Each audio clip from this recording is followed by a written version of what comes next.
Today on Film Huggers, we're talking about the movie Speak No Evil. Okay, Liz, what's this movie about?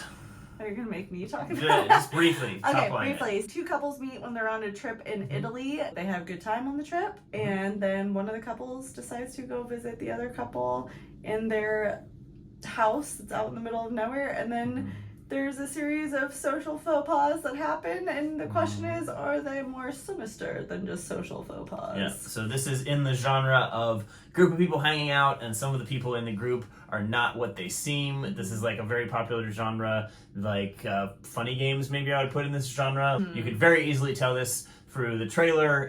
The guy who they come to visit, who's played by James McAvoy, turns out to be pretty insane, and he's quite violent and abuses his child, and lots of horrible things happen. Yeah. Speaking of the trailer, if you went to go see a movie that was either rated R or some sort of horror movie in the past couple of months, you would have definitely seen this trailer. Definitely seen the trailer. Yeah. This trailer was rampant, and it definitely showed a lot of the movie in the trailer. But I don't think it ruined the movie experience. No, we were talking about this because this is Blumhouse Studio, right? Yeah, it did like the new Halloween trilogy, and it did. Well, this year the movies that it's been making are like Night Swim and Imaginary, which have been just universally panned. So now they're trying to compete in this world where there's these companies like A24 and Neon that are actually making legitimately good horror movies on a regular basis. They're realizing they need to step up their game. So this was the good movie that they made that's sort of horror adjacent, and they're just like, we're going to promote this with a trailer on every horror movie that comes out this year. I saw something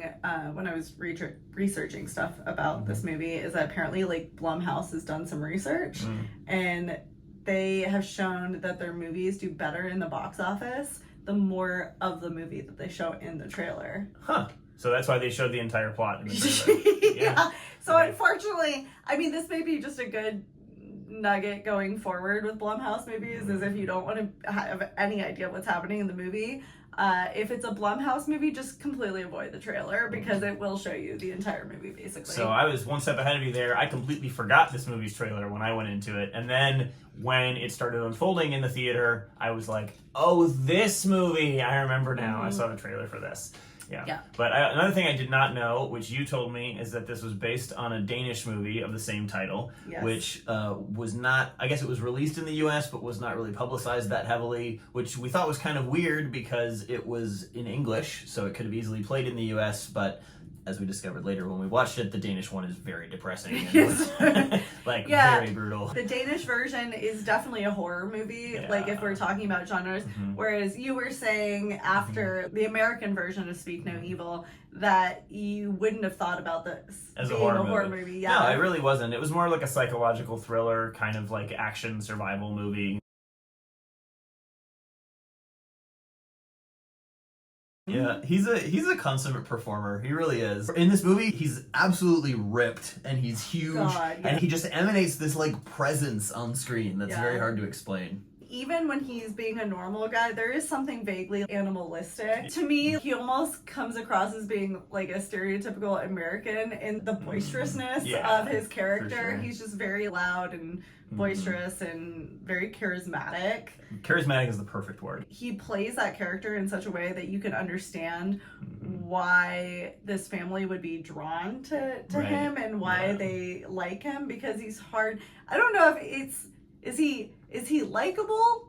I mean, clearly the wife doesn't like him, but he sure is a presence. He casts this aura where everything that he does, he kind of makes it seem normal. And that's one of the core themes of the movie, I would say, is like, we've all been in these situations where there's like, you're with like maybe a group of people you don't know that well, and they're acting in a way that makes you uncomfortable, and you're like, this is weird, I don't like what they're doing, but there's this aura in the room at that moment that this is normal, and all the other people think it's normal, so you just go with it. And like, how far would you be willing to go? His character pushes it a little bit far. Like it starts off with small things, right? Like the wife is a vegetarian, and he gets her to take a bite of meat. That's in the trailer. Yeah, it's in the trailer.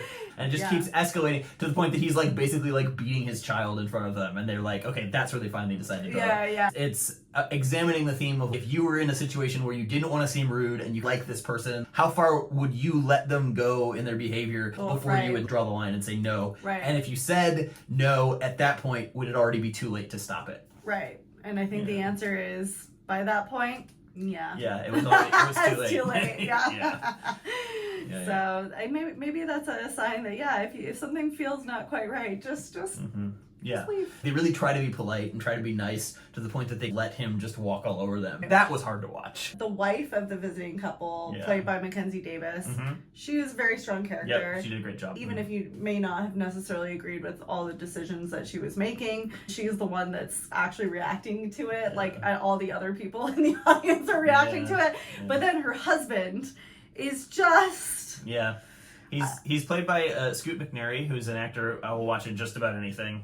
He was in Monsters, he was in Killing Them Softly, and as you'll know if you've seen either of those movies, he plays these kind of weaselly guys, maybe would be the right description, like guys who don't really assert themselves that much, and he portrays them sympathetically. In this movie, he kind of crosses the line into just being like annoyingly ineffectual. Yeah. Like there's a scene where like the main character's lives are in imminent danger, like, and he just sits down and he goes, "I don't know what to do." They're just like get it together, dude. I don't care if you don't know what to do. Just figure it out, because at this point, this is not the time. Which I think that was good. It's evidence that he'd give a good performance, because I think the character was written that way. He's supposed to be annoying, and he's played as annoying. And Lord, and Lord, is he annoying. He's so annoying. Yeah, that was the one that I wish they had toned it down a little bit, because would I have been okay if he had died? Yeah, I would have been. Yeah. No, okay. Anyway. There's a lot of interesting themes in this movie. I think the reason that it's been getting such good ratings on IMDb and Rotten Tomatoes is because it has a lot more to say than just being like a thriller or a horror movie. One of the key themes in it, as we already talked about, is people complying with things that they're very uncomfortable with, sometimes that are physically dangerous for the sake of not wanting to be rude. Another theme that's explored a lot in this movie is abuse. And if you're a child in an abusive household, how do you break that cycle? I want to not go into spoilers here, but there's a scene toward the end of the movie where one of the characters who has been subject to serious abuse throughout their life has an option to either take revenge or just leave.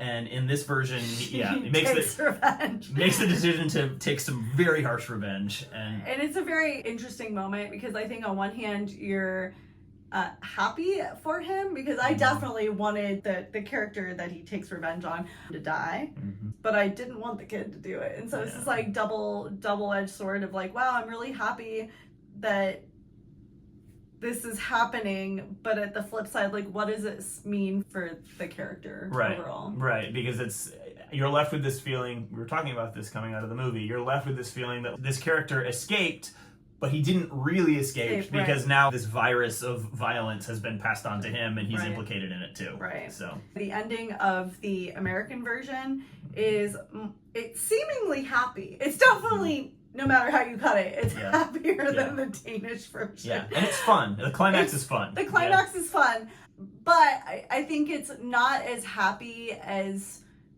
I think on surface level it initially seems. So yeah, for sure. It's definitely nowhere near as depressing as the Danish one, which, oh boy, was...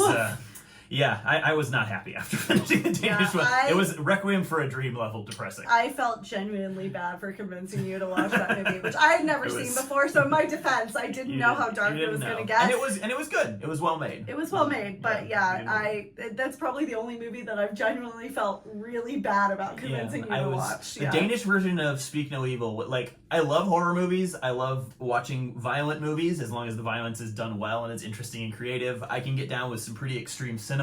The thing that I have trouble with is movies that are just fucking sad, and that's how the Danish one left me feeling at the end. Which was its objective. That's what it was trying to do. I can't critique it and say it was a bad movie because it made me feel that way, because that's the way it was trying to make the audience feel. But still hard to sit through. Yeah, I think it's one of those, like, I could recommend the American version of the movie to anybody. I agree. I think just about anybody could sit through it and find something to enjoy from that movie. The Danish version, while I think is good, I don't think I could feel comfortable recommending that movie to people, because it would It would wreck some people's lives. It would ruin. Yeah, it would. It would ruin. You would have to know how to deal with those feelings, which not everybody does. That's some very hopeless feelings. Yeah. But the American one, it's funny throughout. Like I was laughing throughout a lot of it, and the climax, like it's violent, but it's not like the kind of violence that's painful to sit through. There's no like torture or anything. It's just very like satisfying, like punchy thriller violence. Yeah. It's not anything that I think is gratuitous. Yeah. 100%.